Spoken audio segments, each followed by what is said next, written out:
Hello everyone, today we'll be checking out the Mobapad N1 HD.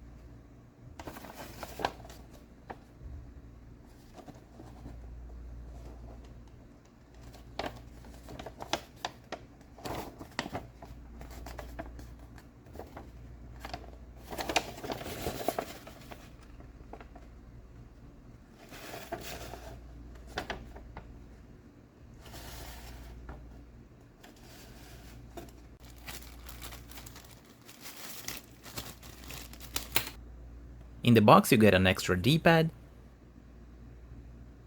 a simple USB cable, and a dongle.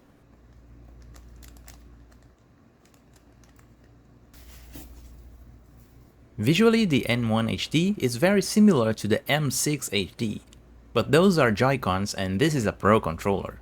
The grips are textured on the back, but it is not made of rubber.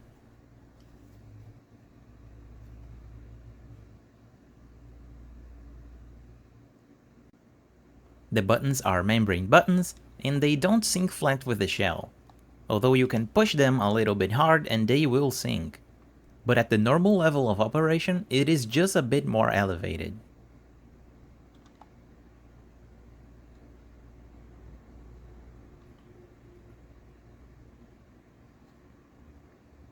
The analog stick is entirely made of plastic and it has anti-friction rings.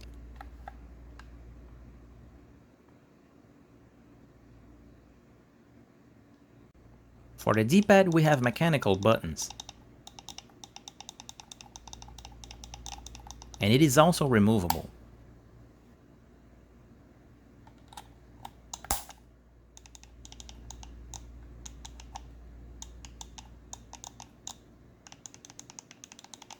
The cross D-pad is very comfortable and it's easy to remove.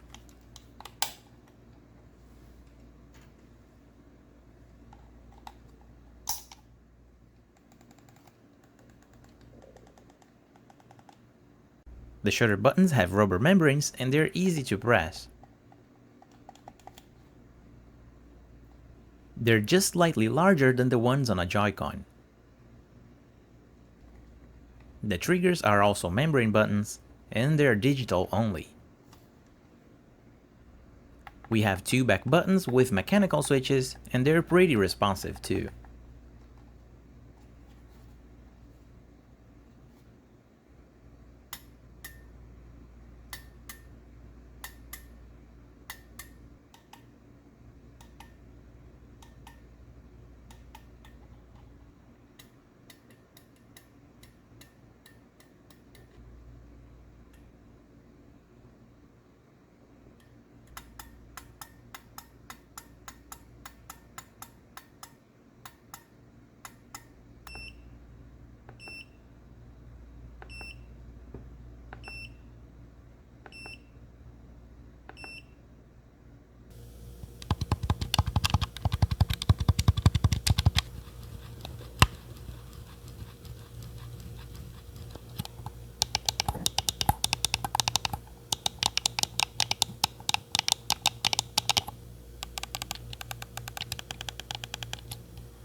This controller can wake up the switch and check this out.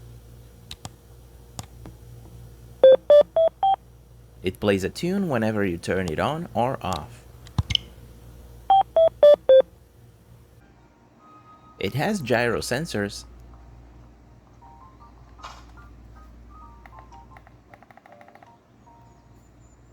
and the back buttons can be configured with a shortcut.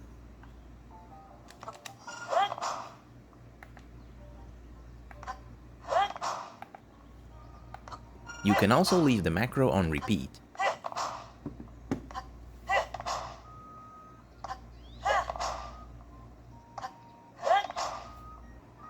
But the shortcut can only record macros.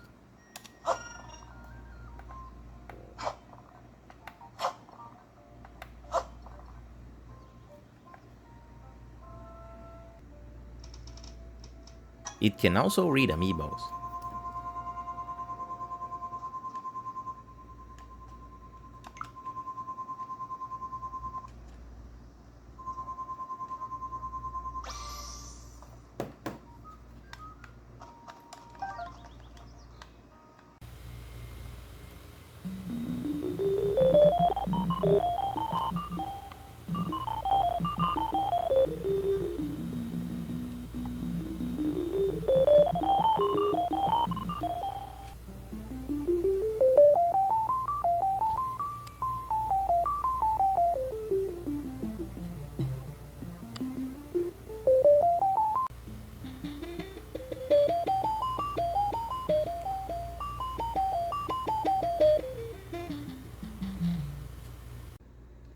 Testing the analog sticks, there is a small dead zone in the center.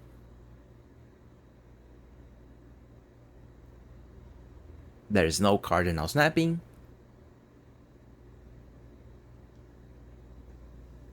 and the circularity is perfect.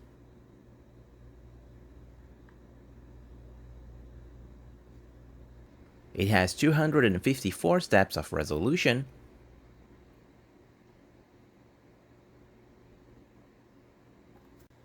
and when testing the D-pad, the diagonals are easy to hit.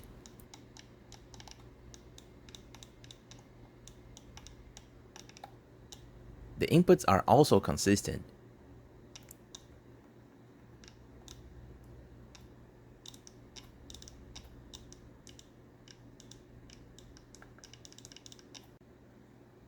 And here's how to record macros.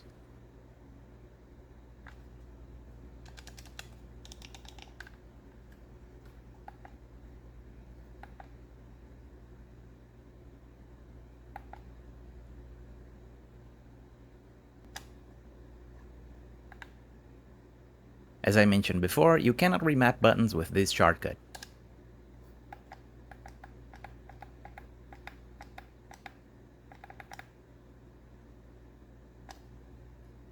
Here's the turbo configuration.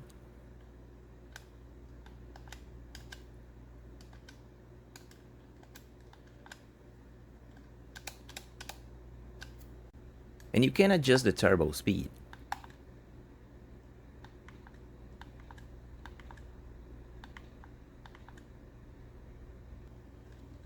When using on PC, you can also use this shortcut to change modes. You can change between X input, D input, and Switch Pro controller mode.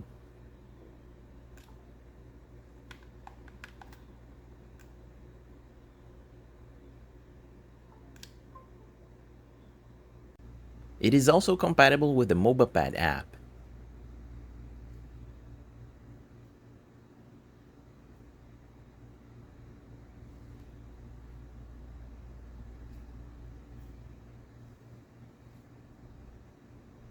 On the app, you can change the stick dead zones and curves.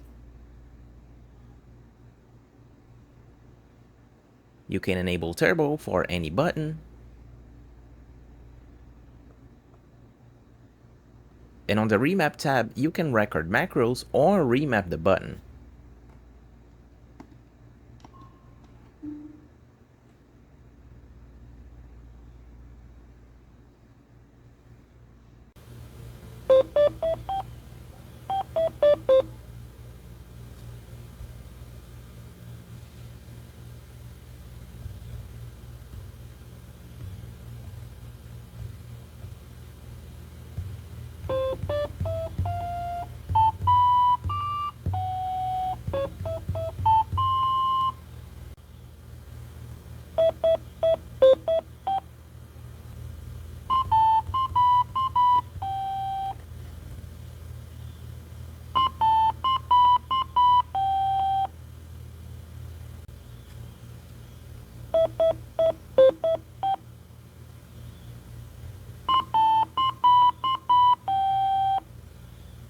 And finally, we have the vibration settings.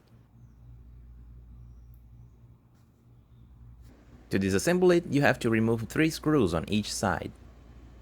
Here's the construction of the back buttons.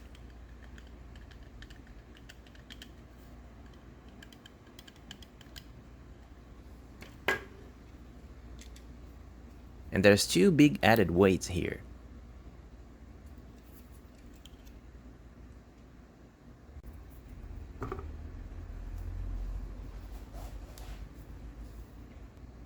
The construction is pretty good, and the battery has 1000 milliamps.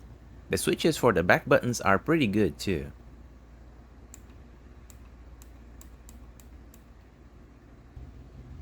Here we can see the rubber membranes for the triggers, and the pivot of the triggers is made of plastic, but there are no metal parts here that would cut through the plastic, so these triggers must have a long durability. This controller is said to use liquid silicone buttons, but I don't see any difference from regular membranes here. If you know what the difference is, leave it in the comments.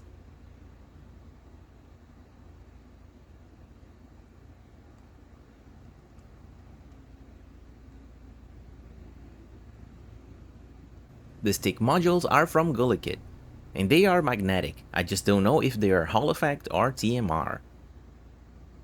Here's the face buttons and the antenna for the NFC reader. The Dpad is on a separate board too.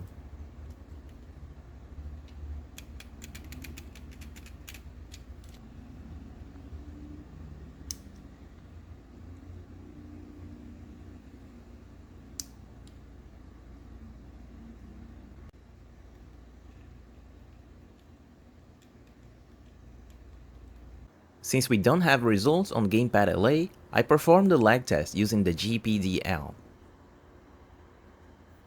And here's the results. For my final thoughts, the Mobapad N1 is a pretty good controller. The D-pad, face buttons, and analog sticks all perform very well. There is also HD Rumble and a smartphone app. The only complaint that I have with it is the functionality of the shortcuts that don't accept button remaps, only macros. You can remap buttons with the app, but it's a bandage solution. Mobapad can fix this through a firmware update, and if they do, I'll make a video update. And that's it for today's review. I'll leave the links to the Mobapad N1 in the description of the video. As always, thanks for watching, and I'll see you next time.